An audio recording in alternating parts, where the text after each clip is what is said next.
이제 일본에서 도대체 뭘 할 수 있을까? 지진과 태풍 같은 자연재해는 점점 빈번해지고 바늘구멍 같은 취업시장에 엔화에 갇히는 바닥이고 아무리 열심히 살아도 형편이 나아지질 않잖아. 과연 일본이란 나라에 희망이 있긴 한 걸까? 여기 한 일본인 여성이 일본의 현실에 좌절하고 있는데요. 그리고 이내 무언가를 결심한 듯 캐리어에 무작정 옷가지를 담아 어디론가 향합니다. 도대체 이 여성은 어디로 가려는 것일까요? 지금 바로 사연 시작합니다. 잠깐 영상 시청 전 좋아요 한 번씩 눌러주시면 감사하겠습니다. 안녕하세요. 저는 야마모토 미유라고 합니다. 현재 오사카에 살고 있으며 얼마 전까지 학원에서 미술을 가르쳤습니다. 하지만 지금은 이런저런 이유로 잠시 일을 쉬고 있어요. 사실 솔직히 말하자면 제 의지로 직장을 그만둔 것이 아니라 어쩔 수 없이 직장을 떠나게 되었습니다. 제가 일하던 학원이 경영난에 시달리다 결국 최근 문을 닫았기 때문입니다. 일본은 애니메이션으로 세계적으로 명성이 높고 수많은 명작들이 탄생한 곳입니다. 이러한 이유로 예전부터 애니메이션이나 웹툰 작가를 꿈꾸며 미술을 배우고자 하는 학생들이 정말 많았습니다. 제가 일하던 미술 학원도 항상 학생들로 북적였고 그들의 열정과 꿈을 지켜보는 것이 제 일의 큰 보람이었어요. 그러나 시간이 지나면서 점점 변화의 바람이 불기 시작했습니다. 해가 갈수록 학원에 등록하는 학생들의 수가 줄어드는 것을 피부로 느낄 수 있었거든요. 처음에는 그저 일시적인 현상일 것이라고 생각했지만 점차 학생들의 발걸음이 뜸해지는 것을 보며 위기감을 느끼지 않을 수 없었습니다. 결국 이런 상황들이 쌓이고 쌓여 학원의 경영이 어려워졌고 그로 인해 문을 닫게 되었죠. 학생들의 수가 줄어든 이유는 여러 가지가 있겠지만 제가 생각하기에 가장 큰 이유 중 하나는 더 이상 일본에서 애니메이션이나 웹툰으로 성공하기가 어렵다는 인식이 팽배해졌기 때문인 것 같아요. 과거에는 일본 애니메이션이 전 세계적으로 사랑받으며 많은 이들에게 꿈과 희망을 주었고 이를 통해 성공한 작가들이 많았기 때문에 애니메이션이나 웹툰 작가를 꿈꾸는 학생들도 자연스럽게 늘어났습니다. 하지만 최근 몇 년 사이 이러한 상황이 크게 변해버렸어요. 일본 애니메이션에 대한 전 세계적인 관심이 예전만큼 뜨겁지 않다는 것이 느껴졌거든요. 오히려 많은 사람들이 일본 애니메이션보다 한국의 콘텐츠를 더 선호해요. 한국 드라마와 영화, 그리고 K-팝의 인기는 그야말로 폭발적이며 글로벌 팬층을 형성하고 있습니다. 예전에는 일본 애니메이션이 외국의 팬들로부터 큰 사랑을 받았다면 이제는 한국 드라마와 K-팝이 그 자리를 대신하고 있는 것 같거든요. 저 역시도 출근길에는 K-팝을 듣고 퇴근 후 저녁을 먹으며 한국 드라마를 보고 있습니다. 그만큼 한국에 대한 인기가 일본에서 정말 대단하다는 것을 실감하고 있어요. K-팝의 중독성 있는 멜로디와 매력적인 안무, 그리고 한국 드라마의 흥미로운 스토리와 매력적인 배우들 덕분에 저도 모르게 한국 문화에 푹 빠져 지내고 있거든요. 이런 저의 모습을 본 저희 엄마가 말씀하시길, 과거에는 한국 사람들이 일본 문화를 열광적으로 따라했었는데 이제는 완전히 상황이 뒤바뀐 것 같대요. 그런데 생각해보면 한국 분들도 아시겠지만 예전에는 한국에서 일본의 음악, 애니메이션, 드라마 등이 큰 인기를 끌었고 많은 한국인들이 일본 문화를 동경하며 따라했던 시절이 있었습니다. 더 솔직히 말하자면 과거에는 한국이 일본의 그늘 아래 있었던 것이 사실입니다. 일본은 오랫동안 아시아에서 경제적, 문화적으로 독보적인 위치를 차지했고 그 영향력은 한국을 비롯한 여러 나라에 강하게 미쳤습니다. 그러나 이제는 시대가 바뀌었죠. 세계인들은 점점 일본보다 한국을 더 선호하고 있는 것 같아요. 한국의 경쟁력에 밀려 일본의 많은 기업들이 도태되었고 글로벌 시장에서 그 입지가 약해지고 있는 것이 현실입니다.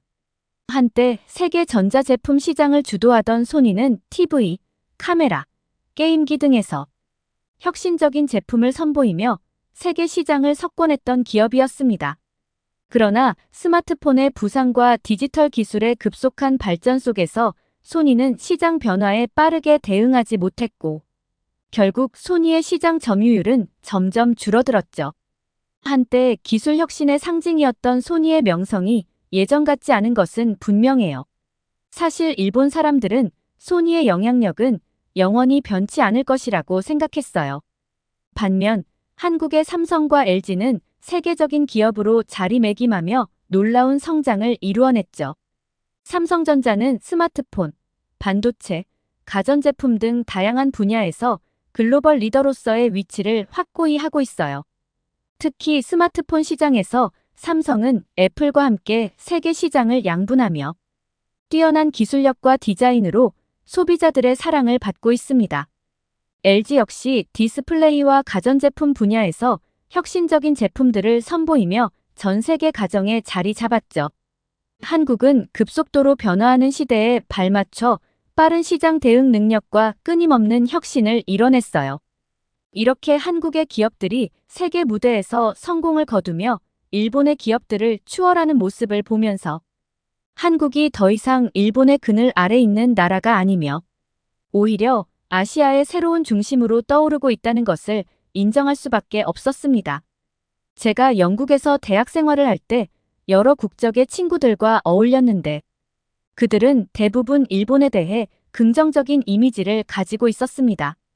친구들은 일본인들이 대체로 질서를 잘 지키고 예의 바르다고 이야기하곤 했죠. 그리고 저와 친하게 지냈던 영국인 친구 사라와 캐서린은 꽤 자주 일본에 놀러 왔어요. 일본의 문화가 정말 좋다고 말했던 친구들이었거든요. 사라와 캐서린은 일본의 길거리가 정말 깨끗하고 음식도 맛있다며 아시아에서 최고의 여행지라고 극찬을 하기도 했어요. 매년 한 번씩은 일본을 꼭 방문했던 친구들이었는데 그러다 코로나가 터지면서 하늘길이 막혀 3년 동안 일본에 오지 못했습니다. 저도 많이 아쉬웠고 그들도 일본을 그리워할 것이라고 생각했죠. 엔데믹이 선언되고 나서 당연히 친구들이 다시 일본을 찾아줄 거라고 기대했습니다. 하지만 작년에도 재작년에도 친구들에게서 아무런 말이 없더군요. 그간 여행을 못했으니 가까운 곳을 다녀오고 있는 건가 싶어 궁금했습니다. 왜 연락이 없는 걸까 하는 생각도 들었어요. 그러다 우연히 그들이 한국으로 여행을 갔다는 사실을 알게 되었습니다. 솔직히 말해서 많이 서운했습니다. 일본과 한국이 그렇게 멀지도 않은 나라인데 일본에 들렀다 갈 수도 있었을 텐데요. 아니면 저를 한국으로 초대해서 같이 여행할 수도 있었을 텐데 왜 저만 빼놓고 한국 여행을 하고 돌아갔는지 이해할 수가 없었습니다. 저에게 일본이 소중한 만큼 친구들 역시 일본을 그리워하고 있을 줄 알았는데 친구들이 일본 대신 한국을 택한 것이 더욱 서운하게 느껴졌습니다. 그래도 저는 친구들을 이해하려고 노력했어요. 그런데 사라와 캐서린이 한국에 한 번 여행을 다녀오더니 같은 해에 한국에만 무려 4번이나 가는 거예요. 일본에는 1년에 한 번씩 겨우 오던 친구들이 대체 한국에 무슨 매력에 빠졌길래 그렇게 자주 가는지 정말 놀라웠습니다. 더 놀라운 일은 작년에 벌어졌어요. 사라와 캐서린이 아예 한국에서 2달 살기를 하더라고요. 잠깐의 여행이 아니라 장기간 머무르며 한국을 깊이 경험하고 싶어 하는 모습이었죠. 일본에 놀러 왔을 땐 한 번도 그렇게 오랜 시간 머물겠다는 생각을 하지 않았던 친구들이 이제는 한국에 푹 빠져버린 것 같았습니다. 그들의 소셜미디어에는 한국의 거리 풍경, 맛집, 카페, 그리고 새로운 친구들과의 즐거운 일상이 계속해서 올라왔고 저는 그 모습을 보며 왠지 모를 복잡한 감정이 들었습니다.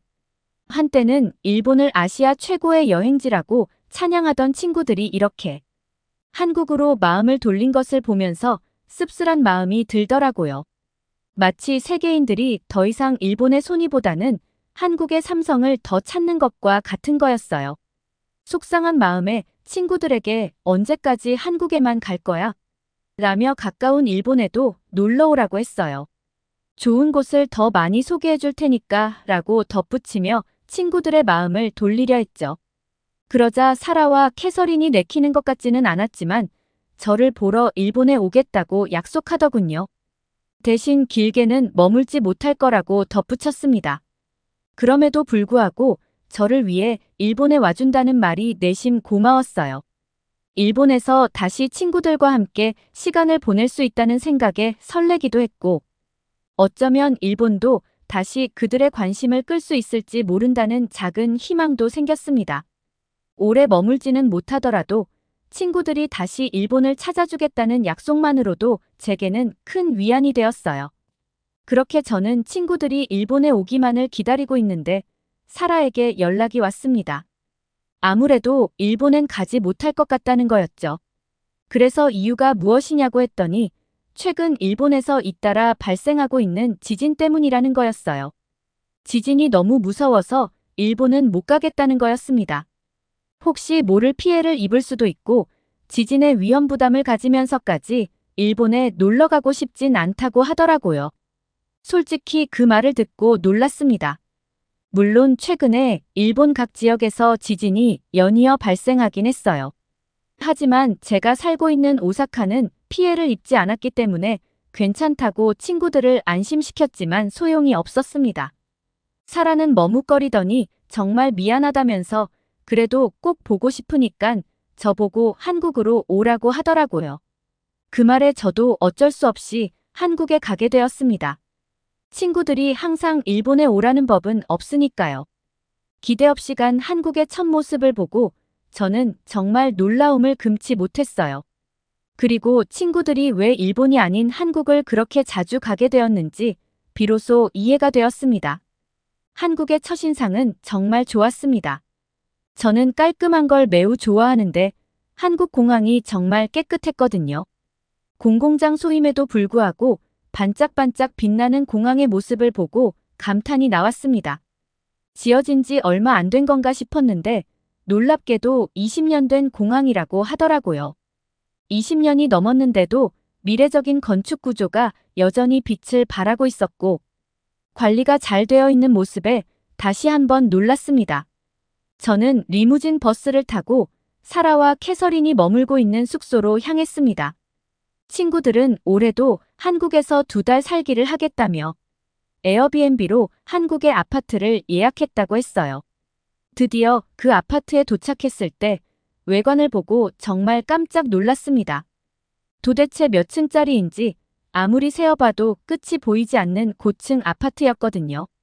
일본에서는 지진의 위험 때문에 이렇게 높은 아파트는 거의 볼 수 없습니다.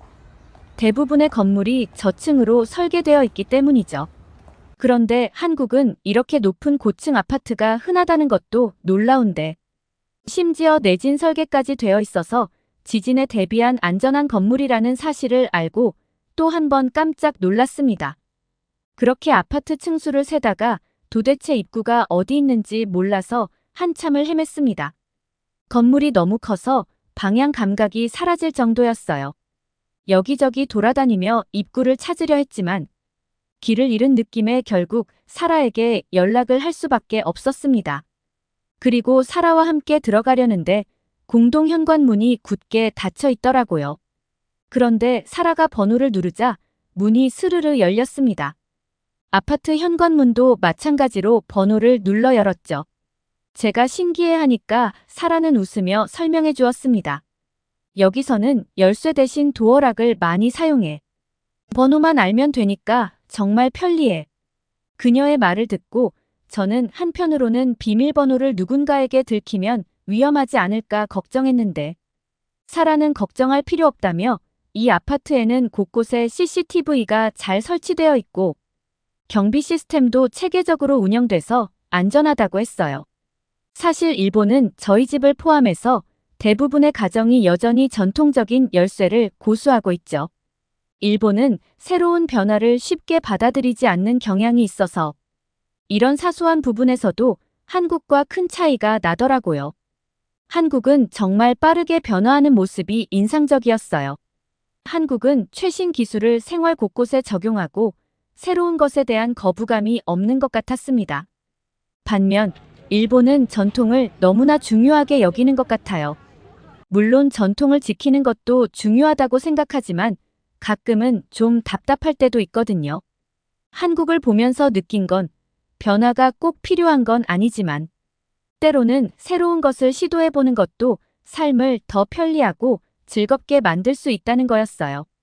작은 차이일 수도 있지만 이런 것들이 모여서 더 나은 생활을 만드는 게 아닐까 싶다는 생각을 하게 되었습니다. 그렇게 한국 아파트 내부로 들어서자마자 저는 할 말을 잃었습니다. 집이 정말 넓더라고요. 친구들이 이렇게 넓은 집을 예약했다는 사실에 깜짝 놀라서 대체 돈이 얼마나 많길래 이런 호텔 같은 집을 빌렸어? 라고 물었죠.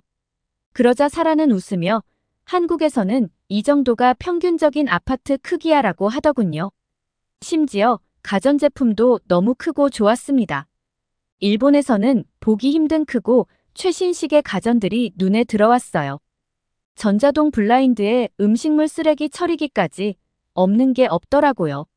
모든 게 편리하게 설계되어 있어서 정말 놀랐습니다. 과연 이곳에서 2달 살기를 하려면 큰 비용이 들겠지라는 생각에 친구들에게 물어봤습니다.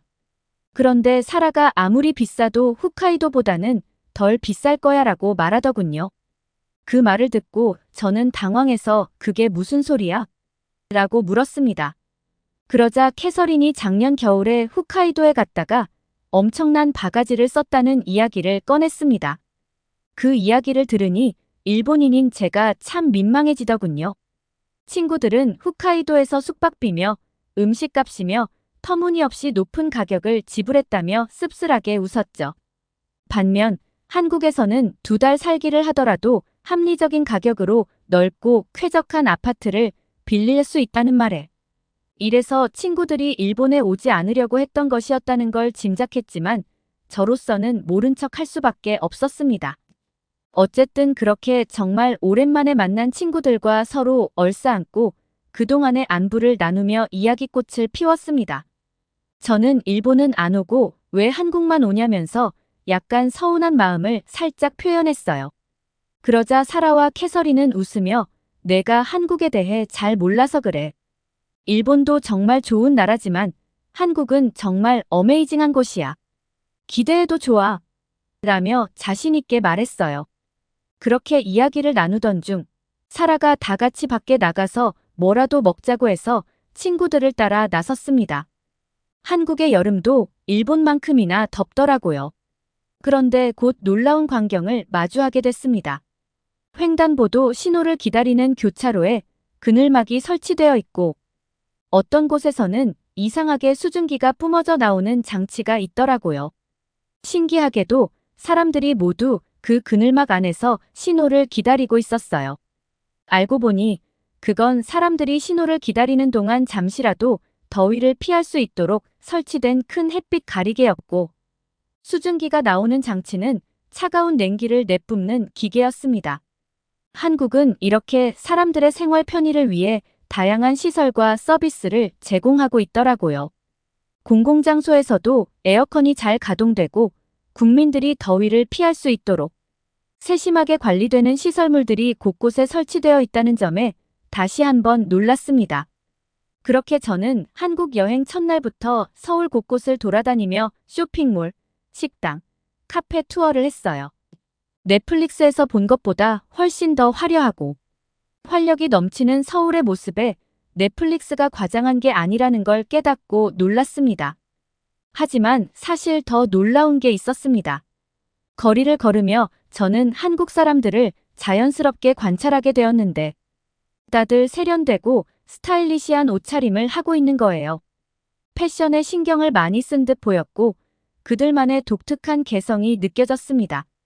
무엇보다 표정이 인상적이었어요. 모두가 자신감 넘치는 얼굴로 거리를 활보하고 있었습니다. 그리고 어디서부터 느껴지는지는 정확히 모르겠지만 사람들 사이에 흐르는 여유로움이 느껴졌어요. 그렇게 한국 사람들의 모습을 보니 문득 일본에서의 제 모습이 떠올랐습니다. 그저 직업도 없이 무기력하게 지내던 지난 시절이 생각나더라고요. 한국 사람들은 활기차고 자신감 넘치는 모습으로 하루하루를 살아가고 있는 것 같은데 저는 그동안 너무나 정적이고 무기력하게 시간을 보내온 것 같았습니다. 그동안 저는 변화를 두려워하고 그냥 흘러가는 대로 살아왔던 것 같아요.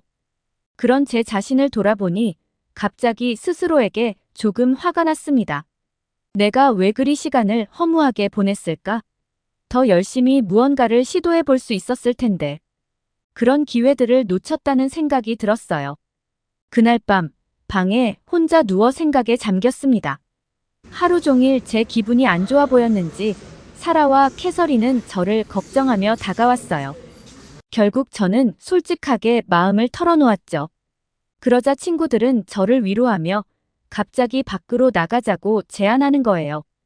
그래서 이 밤에 어디를 가려고? 라고 물었더니 우울할 땐 한강에서 치맥이 최고야. 라며 따라오라는 겁니다. 저도 망설임 없이 친구들을 따라 나섰습니다. 그렇게 우리는 한강에서 치킨과 맥주를 마시게 되었어요. 그리고 그 순간을 저는 정말 잊을 수가 없었습니다. 강변을 따라 자전거를 타는 사람들, 야경을 즐기는 가족들, 한편에서는 공연을 펼치는 청년들까지 모두가 활기차게 자신의 시간을 즐기는 모습에 저는 그만 넋을 잃었죠.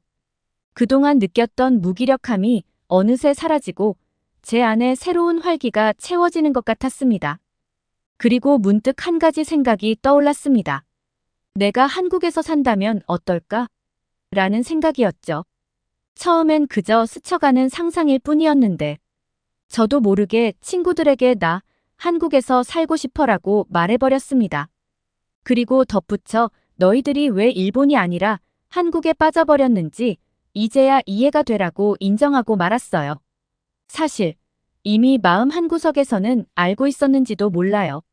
솔직히 한국과 일본의 격차를 외면하고 싶었던 마음이 더 컸던 것 같아요. 하지만 이제는 부정할 수 없는 현실을 마주하게 됐죠. 한국과 일본의 격차는 이미 벌어질 대로 벌어졌고 한국에서 느낀 활력과 에너지가 제게 더 큰 영향을 미치고 있었습니다. 그런데 도대체 왜일까요? 왜 한국에 있으면 이렇게 열정적이고 활기가 생기는 걸까요? 그 답을 정확히 알 수는 없지만 한국에서는 사람들이 삶을 더 적극적으로 즐기고 변화와 발전을 두려워하지 않는 것 같았어요. 이곳에서 느낀 자유로움과 에너지가 제 마음을 사로잡았던 것 같습니다. 지금은 다시 일본으로 돌아왔지만 한국에서 머무를 수 있는 방법을 찾고 있어요. 일단 한국어 학원에 다니기 시작했는데 거기서 저와 비슷한 생각을 가진 일본인들이 정말 많다는 사실에 깜짝 놀랐어요. 특히 대부분은 청년들이었는데 처음에 단순히 여행으로 한국을 방문했다가 그 매력에 푹 빠져서 한국어를 배우기 시작했다고 하더라고요. 한국의 활기찬 분위기와 생활의 편리함이 많은 일본 청년들을 매료시킨 거죠. 그뿐만 아니라 일본에서 느끼는 암울한 미래에 대한 불안감으로 한국어를 배우기 시작한 친구들도 많았습니다.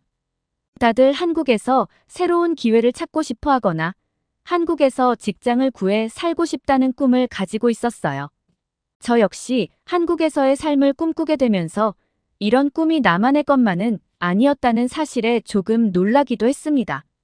많은 일본 청년들이 저와 비슷한 고민을 안고 있고 한국에서 새로운 가능성을 찾고자 하는 마음이 있다는 것을 깨닫고 나니 나 혼자가 아니라는 안도감과 함께 더 큰 용기를 얻게 되었어요. 한국에서의 삶이 제게 어떤 새로운 길을 열어줄지, 그리고 그 활기찬 에너지가 저를 어디로 데려다 줄지 궁금해하며 열심히 공부하고 있답니다. 남들이 보기엔 작은 변화일지 모르지만 저에겐 이것이 인생의 전환점이 될 수 있다는 희망을 품고 있습니다.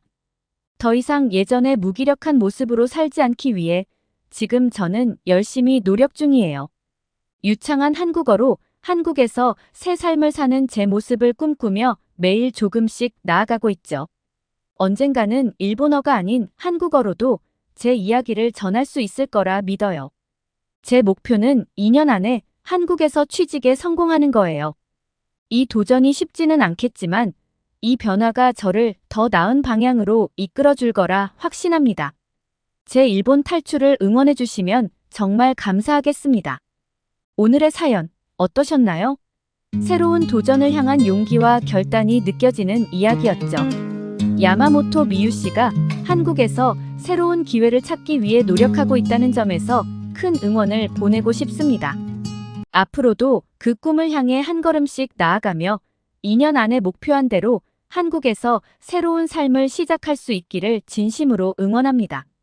오늘의 사연이 좋으셨다면 구독과 좋아요를 눌러주세요. 여러분의 구독과 좋아요는 영상 제작에 큰 힘이 됩니다. 끝까지 시청해주셔서 감사합니다. 더욱더 감명 깊은 사연으로 찾아뵙겠습니다.